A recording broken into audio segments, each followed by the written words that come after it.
Assalamualaikum warahmatullahi wabarakatuh. Saya Lufita Krisanti Salsan dengan NIM 262009. Saya berasal dari Fakultas Tarbiyah Ilmu Perguruan IAIN Kota Bukit Tinggi. Saya berasal dari Kota Bukit Tinggi. Kali ini saya ingin membahas mengenai uraian ujian akhir sekolah mengenai bahasa Indonesia. Dengan poin yang pertama, yang A, itu uraikan 3 upaya yang kita lakukan untuk memahami tafsiran atau ayat ini. Yang dimaksud di sini yaitu surat Yusuf ayat yang ke-100. Yang pertama itu mencari surat tersebut berasal atau diturunkan dari mana. Ini diturunkan dari kota Makkah atau yang disebut dengan bahasa agamanya itu Makkiyah. Surat tersebut diturunkan oleh wahyu yang ke-53, surat yang ke-12, dan surat Yusuf ini mengandung arti tentang Nabi Yusuf. Nah, kali ini yang poin yang kedua yaitu yang terkandung di dalam surat Yusuf ini yaitu atau asbabun nuzulnya itu yang pertama, menghormati kedua orang tua. Hal itu wajib dilakukan setiap umat manusia. Yang kedua itu manusia memiliki sifat yang berbeda-beda. Hal tersebut sesuai dengan kehendak dari Allah. Yang ketiga itu janganlah menjadi seseorang yang pendendam, jadilah seorang yang pemaaf. Nah, poin yang ketiga yaitu membedakan mana ayat tersebut muhkah dan mustabiyah. Muhkam di sini yaitu suatu kandungan dari Al-Quran yang memiliki makna dan dimengerti oleh manusia. Dan mustabiyah yaitu suatu makna yang terdapat dalam Al-Quran tetapi tidak dimengerti oleh manusia dan hanya Allah yang mengertinya. Nah, kali ini kita ingin masuk ke dalam poin yang B dari soal yang pertama, yaitu sebutkan 5 penggunaan tanda baca dan jelaskan fungsi dari tanda baca dalam ayat ini. Yang pertama yaitu titik. Titik tersebut itu suatu berfungsi sebagai penutup dari suatu kalimat maupun dari itu kalimat berita. Yang kedua itu koma, itu menandai tentang keterangan atau ketambahan dari kalimat yang dikombinasi dari kalimat-kalimat lain. Yang ketiga yaitu tanda kurung. Hal tersebut yaitu suatu penanda, suatu reaksi dari kalimat. Contohnya saja kata kurung dari kata Yusuf. Hal tersebut menandakan nama seseorang dan dikasih tanda kurung. Yang ketiga yaitu suatu tanda hubung. Hal tersebut itu menghubungkan tanda dengan berulang-ulang. Contohnya saja bersungguh-sungguh. Hal tersebut dikasih tanda hubung untuk membatasi antara kalimat satu dengan kalimat dua. Yang selanjutnya itu tanda petik. Hal tersebut itu seperti kata-kata kata petik, wahai ayahku inilah mimpiku yang dahulu itu, dan ditutup tanda petik. Hal tersebut berfungsi sebagai si pembaca lebih mengetahui hal apa yang jelas disampaikan oleh seseorang tersebut. Nah, kali ini kita masuk kepada poin yang C, masih pada nomor yang pertama, yaitu jelaskan semua penggunaan kata maha dan arti dari surat Yusuf dan jelaskan fungsinya. Yang pertama yang saya dapatkan yaitu maha lembut. Hal tersebut itu sesuatu yang dikehendaki. Maksudnya itu setiap takdir yang membagikan suatu yang membuat suatu ketersediaan yang terkandung di dalamnya, karena setiap pujian ada suatu nikmat. Yang kedua itu maha mengetahui. Kita mengetahui bahwa Allah adalah memiliki sifat maha mengetahui, yaitu hal-hal yang terjadi pada manusia bahwa hanya Allah lah yang tahu. Yang ketiga yaitu maha bijaksana. Allah memiliki sifat bijaksana tersebut segala hal-hal yang membahas tentang orang-orang yang berbuat baik dengan kebaikan dan kesudahan terhadap orang-orang yang bertakwa. Kali ini kita ingin masuk kepada poin yang kedua yaitu yang A-nya yaitu uraikan yang Anda rasakan setelah membaca teks tersebut, kemudian ungkapkan dengan jujur apa yang dilakukan sebagai wujud kepedulian terhadap muslim di negeri Syam. Di situ terdapat pada situs indonesiadermawan.co.id. Nah, di situ yang dapat saya rasakan itu saya sangat merasa sedih, dan di situ saya juga sangat merasa haru karena telah menjadi bagian dari saudara kita yang ada di sana. Dan letak sedihnya itu di mana di sana dia tinggal di tenda-tenda yang ala kadarnya, dan hidup juga di masa pandemi sekarang itu sangat susah, apalagi saat pandemi ini banyak saudara-saudara kita yang di sana ada yang kelaparan, dan untuk bantuan pun susah untuk dimasukkan ke daerah mereka, yang dimana kita juga ikut melawan hal-hal kemiskinan tersebut. yang dapat kita lakukan untuk mewujudkan kepeduliannya itu dengan bahu-membahu untuk memberi bantuan dan semangat kepada saudara kita yang ada di sana, terutama pada saudara muslim kita, yaitu di negara Palestina tersebut, memberi sedikit dari harta yang kita miliki agar kita dapat melukiskan suatu senyum dan raut wajah yang ada pada saudara kita yang ada di sana sedang berjuang untuk bagian dari saudara kita tersebut. Nah, sekarang kita masuk kepada poin yang nomor 2, yang B, yaitu temukan 15 diksi dan susun berdasarkan urutan dalam kamus dan jelaskan artinya. Yang pertama itu ketepatan, yaitu suatu bentuk kemampuan seseorang dalam membentuk suatu imajinasi seorang si pembaca dan pendengarnya. Yang kedua itu suatu kesesuaian. Hal tersebut ada 3 yang perlu kita perhatikan, yaitu hindarilah bahasa dalam situasi yang formal. Yang kedua itu jangan gunakan suatu kata dalam hal yang bersifat percakapan. Yang ketiga itu hindari suatu perkataan asing. Selanjutnya itu fonem. Fonem ini itu suatu bunyi bahasa yang mirip dengan kedengarannya namun berbeda artinya. Yang keempat itu vokal. Vokal di sini itu hal-hal yang berbunyi seperti huruf A, I, U, E, dan O. Yang kelima itu konsonan. Konsonan ini itu hal-hal yang dijauhi dari selain kata-kata yang berbentuk vokal tersebut. Contohnya saja B, C, D, F, G, dan selanjutnya. Yang selanjutnya itu suku kata. Hal ini itu suatu pembentukan konsonan kata yang tersusun dengan fonem, vokal, dan selanjutnya. Selanjutnya itu konjungsi. Konjungsi ini itu kata hubung dan kata sambung dari hal tersebut dapat digunakan untuk menghubungkan antara kalimat satu dengan kalimat lainnya. Selanjutnya itu kata benda. Kata benda ini itu suatu tingkatan dari nama yang menyatakan tentang kebarang tersebut. Selanjutnya itu infleksi. Infleksi ini itu suatu perubahan yang berbentuk tanpa perubahan kelas kata dan identitas dari fleksibel dari data-data tersebut.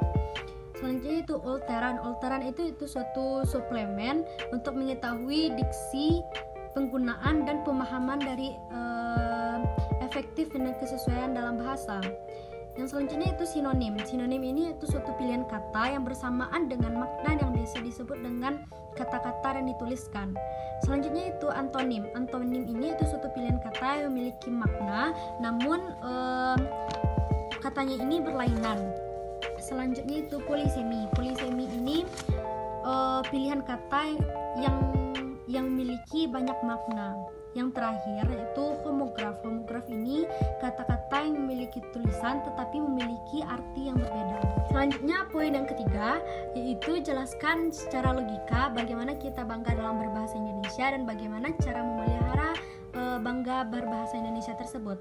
Yang pertama itu kita masuk kepada bangga dalam berbahasa Indonesia, yaitu karena bahasa Indonesia memiliki tahap-tahap sehingga kita dapat berbahasa Indonesia seperti sekarang. Yang kedua itu bahasa Indonesia memiliki banyak makna yang terkandung di dalamnya. Yang ketiga itu bahasa Indonesia juga mudah dimengerti dan rumit untuk difahami. Artinya bahasa Indonesia memiliki ciri khas yang banyak dan rumit jika dicari makna-makna tersendirinya. Yang keempat itu bahasa Indonesia juga dipelajari oleh universitas-universitas di luar, contohnya saja Universitas Hanbok yang ada di Korea Selatan. Selanjutnya juga ada di Australia. Yang terakhir yaitu bahasa Indonesia juga akan menjadi bahasa resmi dari ASEAN. Selanjutnya itu apa yang kita lakukan dalam penindakan dalam bangga berbahasa Indonesia. Yang pertama itu kita melakukan bahasa Indonesia dalam kehidupan sehari-hari. Yang kedua itu tidak melakukan bahasa asing yang terlalu banyak. Yang selanjutnya itu untuk memperlancar suatu komunikasi dalam berbahasa Indonesia yang sempurna. Yang selanjutnya itu tidak menyalahkan bahasa Indonesia kepada hal-hal yang salah. Selanjutnya poin yang keempat yaitu uraikan 4 persiapan yang ingin dilakukan untuk memenuhi tuntunan dalam dunia kerja dan jelaskan persiapan tersebut. Yang pertama itu kita perlu memenuhi suatu dokumen-dokumen yang diperlukan oleh suatu perusahaan tersebut karena hal tersebut berkaitan tentang data dan diri kita. Yang kedua itu mempersiapkan suatu mental di dalam dunia kerja. Di dunia kerja kita perlu mengetahui bagaimana kerasnya dalam dunia kerja. Seperti contohnya saja di dunia SMK kita untuk praktek lapangan kita perlu pelatihan dari tahap 1 ke tahap selanjutnya, karena di dunia kerja kita dapat melatih satu mental kita. Yang ketiga itu mengetahui tentang kemampuan diri, baik dari segi mana dan bagian apa yang perlu kita ketahui tentang diri kita. Selanjutnya itu membentuk body language, yaitu contohnya saja bagaimana kita berpakaian sehingga seseorang tersebut tertarik kepada kita. Selanjutnya itu etika dan bertanggung jawab. Etika yang bertanggung jawab hal tersebut sangat penting di dunia kerja. Etika adalah hal-hal atau nilai di mana kita dapat mengetahui karakter seseorang dan apakah dia bertanggung jawab atau tidak. Poin yang kelima yaitu buatlah suatu pidato durasi 5 menit tentang topik yang kita minati. Topik yang di sini saya ingin bahas mengenai nasib pendidikan di tengah satu pandemi. Di sini saya ingin membuka. Assalamualaikum warahmatullahi wabarakatuh. Alhamdulillahilladzi hadana li hadza wa ma kunna linahtadiya laula an hadanallah. Asyhadu an la ilaha illallah wa asyhadu anna Muhammadar Rasulullah la nabiyya ba'da amma ba'd. Pertama sekali saya ingin mengucapkan puji dan bersyukur kita atas kehadirat Allah Subhanahu wa taala yang telah mengubah nasib kita dari zaman jahiliyah sehingga kita dapat berkumpul pada saat sekarang ini. Baiklah, saya ingin memulai suatu pidato saya yang berjudul Nasib Pendidikan di Tengah Pandemi. Pada saat ini pendidikan di Indonesia, khususnya di Indonesia saja,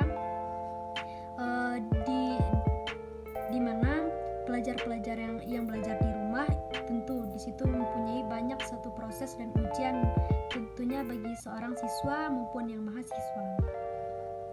Di sini tentu tidak membuat patah semangat dari seorang pelajar untuk menuntut ilmunya dan sebagai kewajibannya seorang siswa.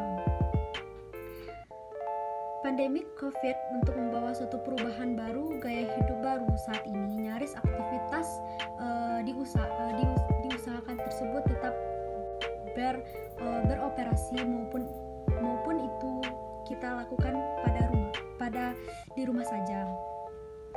Meski mulai mengadaptasi pada rumah, sebagian pelajar masih menerapkan suatu proses belajar di rumah saja. Itu pula disiapkan oleh orang tua untuk memenuhi suatu fasilitas seperti kuota, jaringan yang memadai di tempatnya.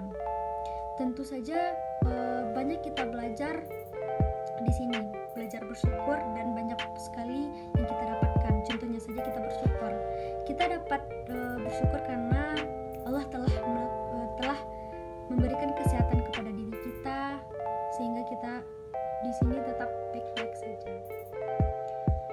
Dalam hal ini mungkin ada beberapa pihak yang tidak menghargai suatu kerja keras kita dengan menegakkan suatu protokol kesehatan, di mana hal ini membuat makin lamanya para pelajar untuk melakukan pekerjaan di rumah saja. Pendidikan saat ini memiliki suatu perubahan yang sangat pesat. Nah, pelajaran online ini ada hal yang membuat redupnya suatu semangat belajar para pelajar maupun suatu mahasiswa. Terkadang banyaknya penghalang yang tidak diduga-duga. Contohnya saja saat mati lampu, terkadang jaringan di sebagian daerah itu mengalami kesulitan terpelajar maupun suatu mahasiswa. Terkadang banyaknya penghalang yang tidak diduga-duga. Contohnya saja saat mati lampu, terkadang jaringan di sebagian daerah itu mengalami kesulitan terhadap jaringannya. Juga pada daerah-daerah pelosok, kita tidak tahu bagaimana di daerah pelosok tersebut apakah telah memadai atau tidak. Nah, di sini peran pemerintah itu sangat penting. Bagaimana mengatasi sulitnya suatu jaringan yang dilakukan oleh para pelajar untuk melakukan pekerjaannya di rumah saja. Di sini menurut saya itu yang dapat kita lakukan yaitu bagaimana kita dapat membagi waktu dan membagi semua yang dapat kita lakukan pada saat sekarang untuk mengisi luang kita. Sekian dari pidato saya. Yang dapat saya tutup dari kesimpulan ini adalah kita harus banyak-banyak bersyukur kepada Tuhan Yang Maha Esa, yang dimana kita telah diberikan kesehatan lahir dan batin, dan kita harus tetap bersyukur. Bagaimanapun itu, kita masih tetap melakukan pembelajaran dan tetap semangat. Sekian dari pidato saya tutup dengan kata salam, yaitu wassalamualaikum warahmatullahi wabarakatuh. Apabila ada kata